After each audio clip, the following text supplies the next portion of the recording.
All right, so I was talking about the fact that Anonymous is kind of offended by the language of Scientology, but the language of Anonymous is also quite obscure. It's argot, which functions primarily in three capacities: to encode technical expertise, to create boundaries between insiders and outsiders, and to maintain secrecy.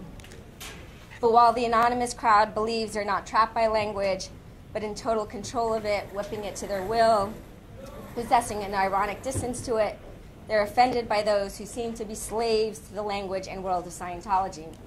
And I find this is another really interesting inversion, because both Anon and Scientology is mired in kind of jargon.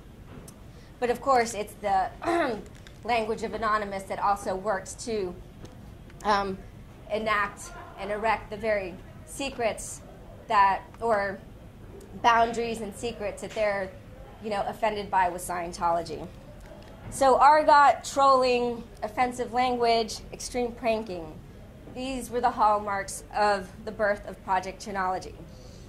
However, these proved difficult to sustain as Anonymous went from internet motherfuckery to real protest movement, especially as it confronted mounting criticisms leveled against them by the old-time critics of the church.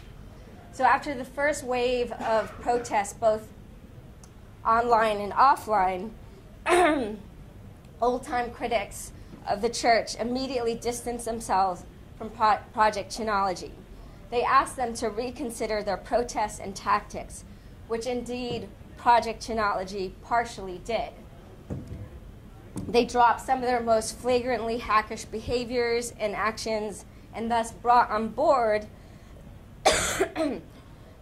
or at least made alliances with earlier protesters and projects. But the important word is only here is partially. On the one hand, the protest movement uses traditional tactics of nonviolent street protests and emphasizes the abuses of the Church of Scientology on free speech and human rights grounds. And it's true, once you learn about the church, it's actually hard not to be at least partially disturbed by them. And it's also the case, once you learn about them, you feel like you're living, you're kind of a participant in a science fiction novel, which can be kind of fun, actually. On the other hand, some participants continue to engage in trollish behavior as part of their protest arsenal. One of the most famous of these being Operation Slick Pubes. And since it's been a really long day for me and I haven't slept much for 4 nights because of this cough, I don't feel like talking in any detail about pubic hair and Vaseline. So I leave it up to your imagination, or alternatively, you can do a quick Google search for the video. The important point being here is that trolling and the lulz are still very much part of the protest repertoire. And some protesters claim that protests should be rooted in the lulz. Not only it's because where their origins lie, not only it's because it's more fun, but because it's a more effective tactic for getting attention, especially in a media-saturated world. And really the spirit of the yippies are here with Anonymous, although here with a lot more kind of grotesque tactics. Now, in my remaining time, I cannot give justice to the range of positions and tactics that have emerged out of Project Chronology as it matured over time, because it's not as simple as the binary between those who protest for the moral reasons and those that protest for the lulz.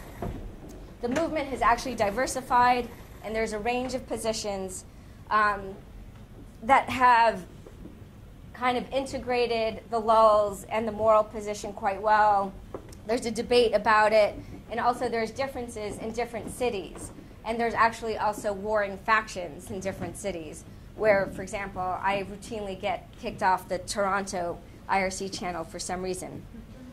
What is clear, however, is that while geeks and internet participants find pleasure in protesting their perfect nemesis, Scientology, which in many ways is a funhouse mirror of geek and hacker norms, ideologies, and practices, the conditions under which these protests have occurred are so distinct that they complicate, though I don't think entirely nullify the thesis I proposed at the start of this talk.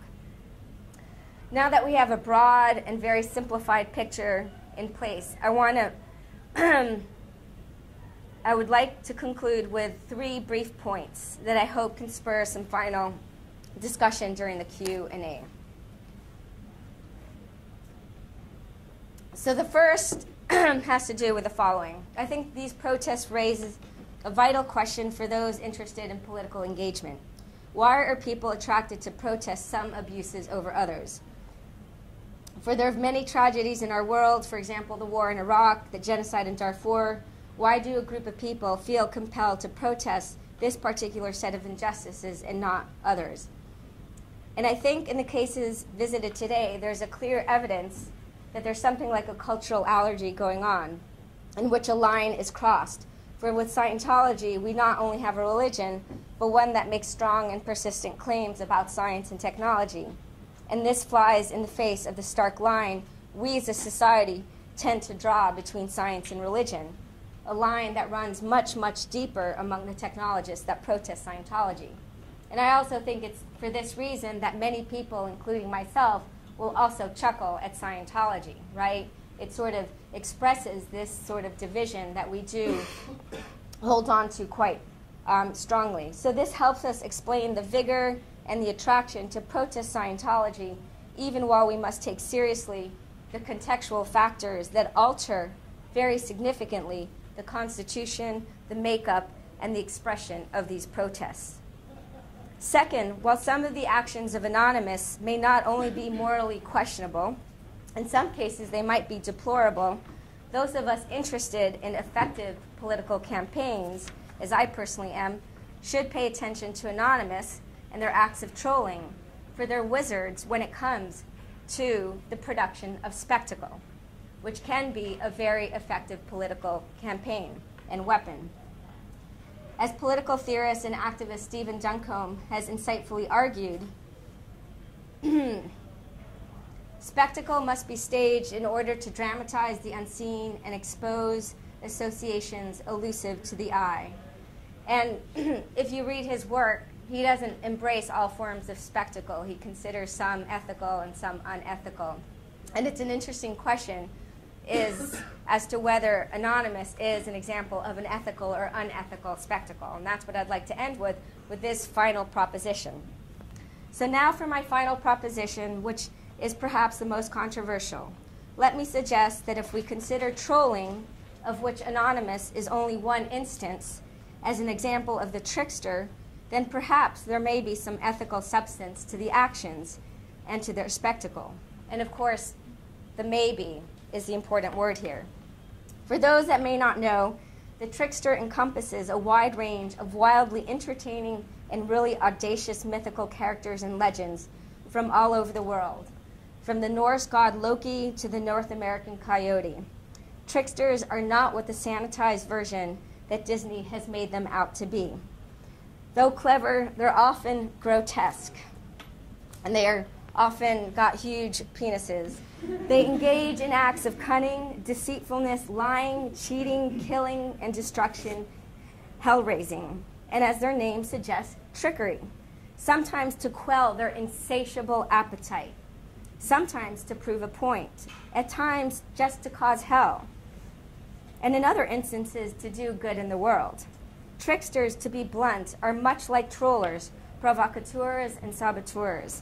And according to Lewis Hyde, who's written a wonderful book on the trickster called Trickster Makes the World, the trickster, however offensive, he claims helps to revitalize culture, insofar as, and this is a quote, their function is to uncover and disrupt the very things that cultures are based on. Their function is to uncover and disrupt the very things that cultures are based on. The mythical notion of the trickster does seem to embody many of the attributes of the modern internet troll.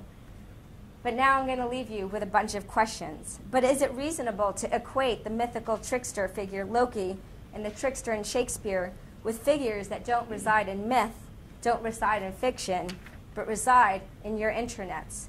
Given that the troller can often cause actual mayhem in people's lives, does the moniker, the trickster, act as an alibi, as in a defense, an apology for juvenile and worse, racist, misogynist, take your pick, rude boy behavior?